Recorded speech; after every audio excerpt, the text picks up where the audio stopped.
Hey guys, how's it going? We're gonna do another day of fall cleanup. And it must have gotten cold last night and I didn't realize it because there are some things that look like they got nipped by a frost, which is weird because I don't think that we got a frost. But it looks like we did get a frost. Let me show you guys, lots of cleanup happening today. I would like to focus on this bed here, and as much of this bed as I can do. I have to go grab the big trash can. I think I'll grab that after I pull everything out.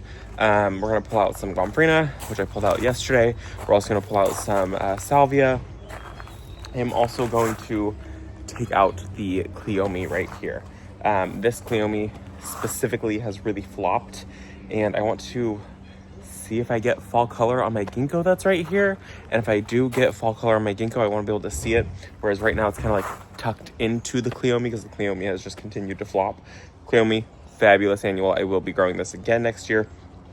Supposedly it should be able to come back for me next year. So I'm going to cut it back.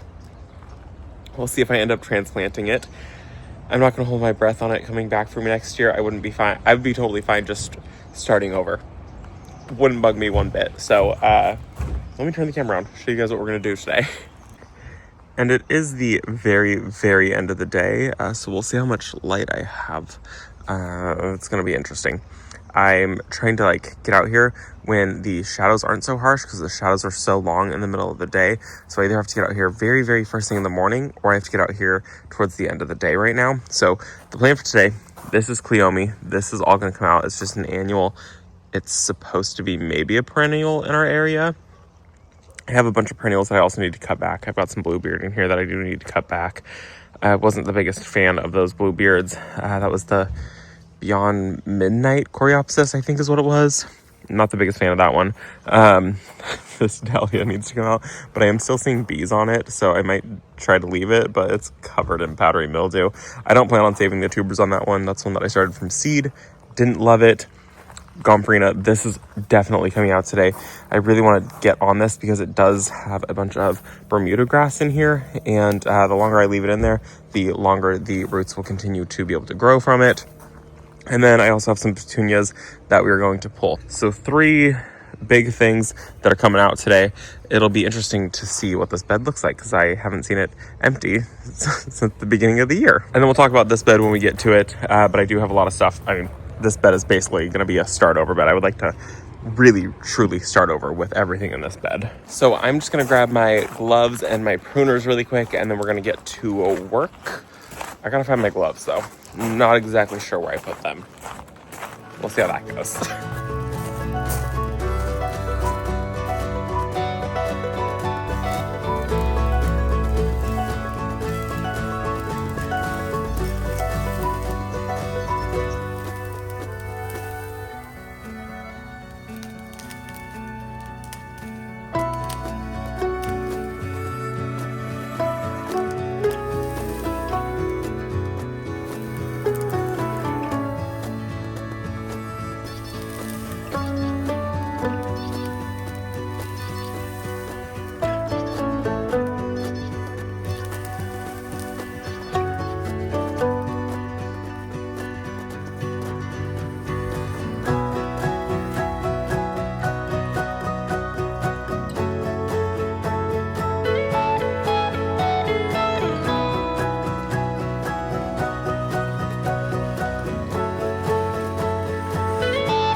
one trash can for all of those gomphrenas and the petunias, which the petunias had already started to deteriorate quite a bit. So there wasn't a whole lot of petunia left.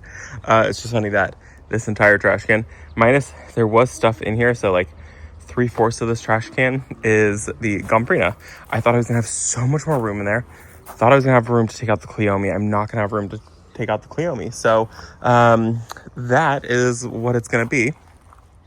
This giant hole that's right here. I was digging out Bermuda grass. The Bermuda grass was so bad. I'm gonna be fighting it so bad next year. It's not even funny. It's actually really kind of annoying, but it is what it is. It's Bermuda grass, and it's actually way less annoying than I thought it was gonna be, because all of this at the beginning of the year was Bermuda grass. It was grass. This was our grass, our lawn area, and we honestly haven't had that big of an issue, but I see it, and it was coming back, and it was coming back with a fight right there. So I'm gonna have to keep an eye on it. I already knew it was bad because I could see it through the gomphrenea, and I have pulled it out before, but it is what it is. Whatever. Got the petunias out. One of the lavenders over here died. I think this is Sweet Romance. There's just a lot that I'm going to do different in my garden next year. The lavender definitely got smothered by the bee balm. I think this is 2 bee balm. It might be 3 though. I feel like I've learned so much, and I've learned about the spacing of plants and how many I actually need.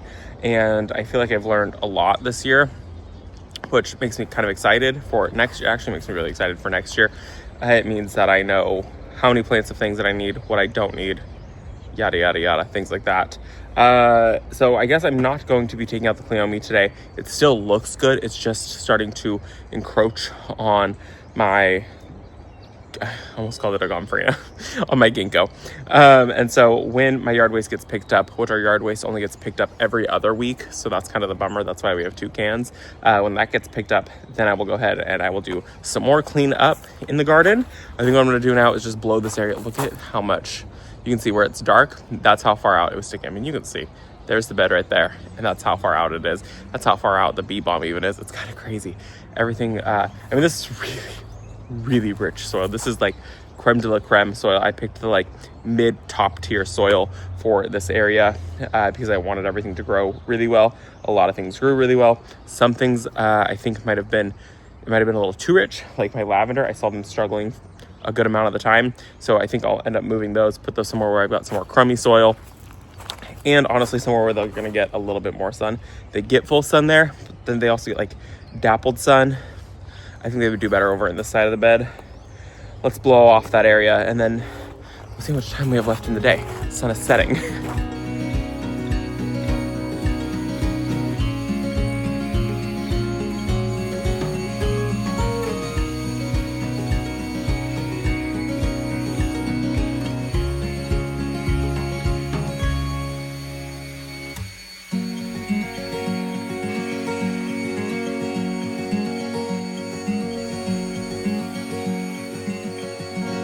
Okay, it is all taken care of. This should all dry and then go back to its normal color, but you can see like it was coming out really far. That is one of the reasons that I did some really wide walkways, is because I wanted 2 people to be able to walk through the garden at the same time, not somebody have to walk in front or behind of each other. Brent and I, we take a stroll through the garden basically every single night, multiple times throughout the day together. And so the really wide walkways has worked really well for us. A lot of people don't like it, and that's okay. But I also wanted to be able to have plants that kind of spilled out over each other and like could come into the walkway a little bit. So that's been really nice that that's happened. Now I have all of this space. I didn't pull the dahlia yet. I did just see some bees on there, so I figured I'll just leave it until next week when I have room to be able to take out the cleome. I did fix the bad hair day.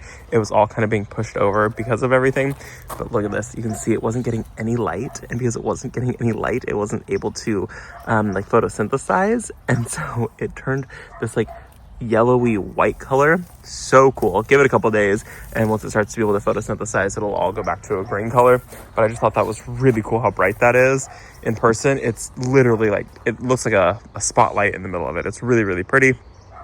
I am excited to get this all cleaned up and kind of put the garden to bed and take a rest from it, Cleome's gonna come out.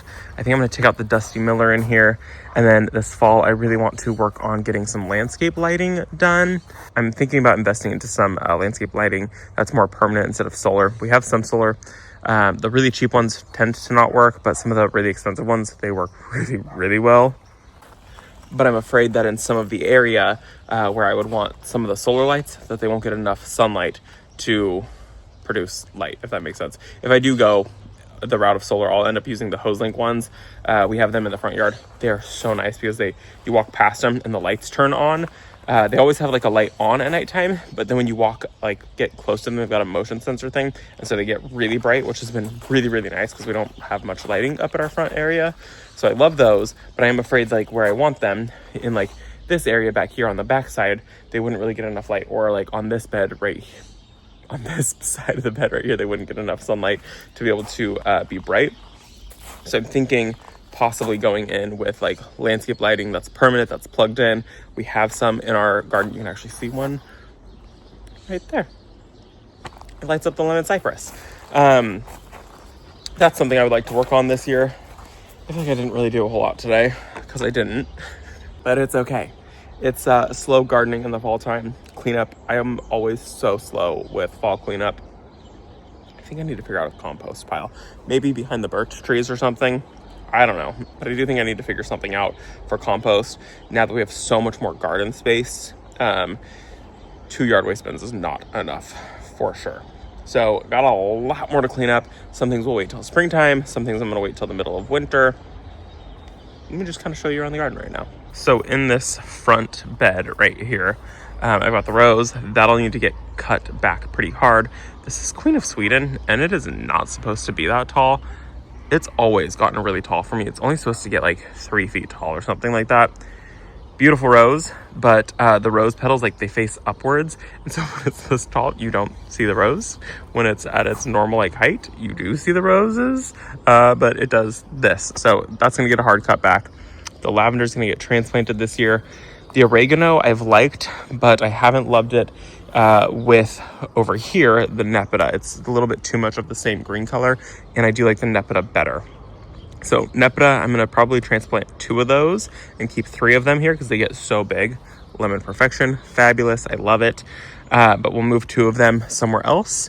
I'm probably gonna take out the oregano. I've liked it, but not loved it. We will see. I don't like that it holds on to its blooms. So you can see, look at right here. See all this? That's all its blooms. The pollinators have enjoyed it, but I don't enjoy that. And then it looks not the greatest until it buries the blooms. Smells divine, absolutely fabulous, but I have the nepeta that smells really good. So this is one that's probably not going to stay. The dahlia that's in there, that is going to get tossed. That's Pineland Princess, and I don't think it's the correct one. It's not supposed to look like that. So I'm gonna just end up tossing those tubers.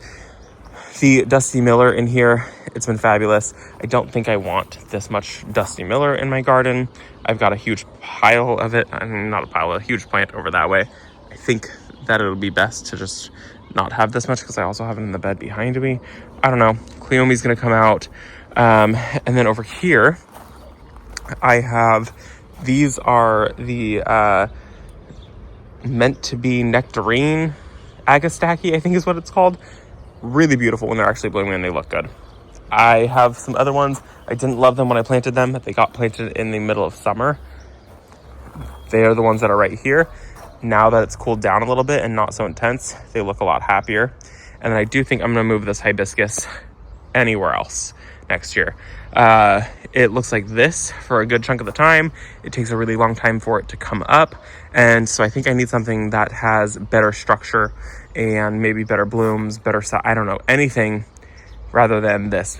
You get, the blooms are just so short on hibiscus. They're beautiful, but the bloom time is just not long enough for me to give them front and center in my garden, to give them like a really like, I don't know, that's kind of an important view right there. So I need to make sure that these guys get put somewhere else. I may end up putting them even over in this bed. I think that would be really pretty, tucked up against a wall. That's fine.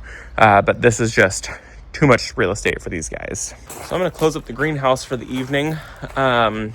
It's been a very, very mellow day. I am moving so slow in the garden, and it actually feels really nice to move slow in the garden It's not something that we have done much of this year. And so to move, actually I need to get in there and I need to water the ranunculus. But it feels nice to be able to just move slow. Not something that I've really done much of in my garden this year. Something that I need to do more of next year. Something that I will be doing more of next year is going slow. Next year, there are 0 projects on the horizon. So I feel like I could go a bit slower. Pulling out my hose, sorry. I feel like I could definitely go a lot slower next year, which is the ultimate goal. No greenhouses on the horizon, no major projects on the horizon. We shall see how it goes. So I'm gonna give my seedlings a nice little drink. They're looking a little thirsty. I hope that you guys enjoyed this video. Thank you guys so much for visiting our garden, and I will see you all in the next one. Bye guys.